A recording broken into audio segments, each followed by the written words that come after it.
Hello students, आज की इस वीडियो में हम जेके बोर्ड क्लास 11th सेशन नवंबर 2025 के लिए पॉलिटिकल साइंस के फाइनल पेपर की बी सीरीज़ को सॉल्व करेंगे।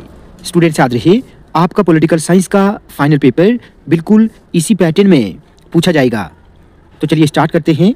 देखिए, सबसे पहले सेक्शन ए को देखें। सेक्शन ए में आपको 1 मार्क के 10 ऑब्जेक्टिव टाइप क्वेश्चंस पूछे जाएंगे। तो देखिए, फर्स्ट पार्ट है the constitution of India was adopted by option A 26 November 1949। ठीक है। सेकंड पार्ट है which of the following is not a fundamental right. इसका सही आंसर ऑप्शन सी रहेगा, right to property.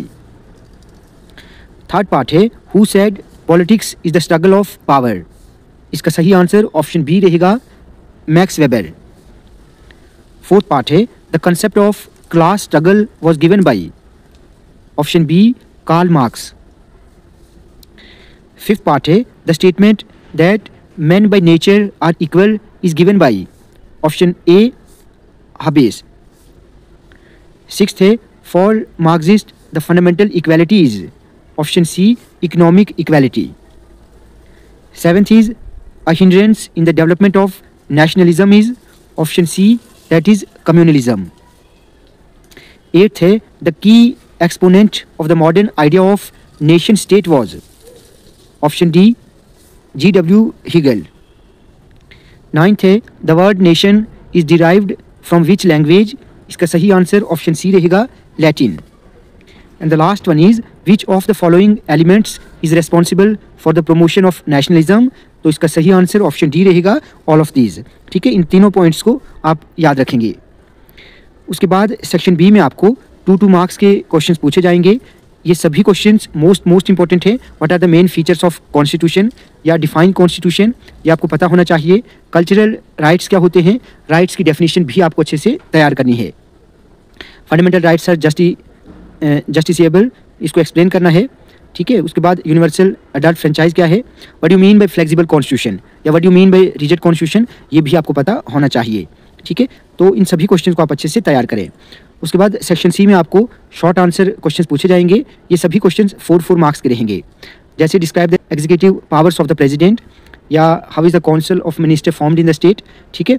Local self government क्या होती है, जुडिशियल रिव्यू क्या है, नेगेटिव एस्पेक्ट्स ऑफ लिबर्टी या राइट्स के जो फीचर्स हैं वो आपको पता होना चाहिए। ठीक है।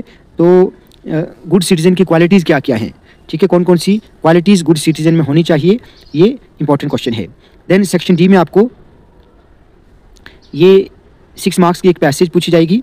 पैसेज को आप अच्छे से रीड करेंगे। पैसेज के आखिर पर 2 क्वेश्चंस रहेंगे। ये दोनों क्वेश्चंस 3 मार्क्स के रहेंगे। ठीक है। बहुत आसान है, आप आसानी के साथ ये मार्क्स हासिल कर सकते हैं, लेकिन इसके लिए आपने अच्छे से पैसेज को समझना है। ठीक है। उसके बाद आखिर में आपको लॉन्ग क्वेश्चंस पूछे जाएंगे। ये सभी लॉन्ग क्वेश्चंस 6 मार्क्स के रहेंगे। ठीक है। 3 लॉन्ग क्वेश्चंस आपको यहाँ पर पूछे जाएंगे विद इंटरनल चॉइस। तो देखिए, यहाँ पर powers and functions of election commission of India most important है। ठीक है। तो यहाँ पर इस क्वेश्चन में आपको चॉइस में पूछा गया है what do you know of the direct and indirect election system. ठीक है। तो बाकी ये क्वेश्चंस भी इंपॉर्टेंट हैं, आप इन सभी क्वेश्चंस को अच्छे से तैयार करें। लास्ट क्वेश्चन है explain the western model of secularism, most important है। सेक्युलर स्टेट क्या होती है, इसके मेन फीचर्स क्या हैं, इनको आपने अच्छे से तैयार करना है। तो स्टूडेंट्स, आपका पेपर बिल्कुल इसी पैटर्न में पूछा जाएगा। ठीक है। आप अच्छे से तैयारी करें। आज की वीडियो आपको अच्छी लगी हो तो आप प्लीज़ इस वीडियो को ज़्यादा से ज़्यादा लाइक और शेयर करें और चैनल को सब्सक्राइब करना ना भूलें।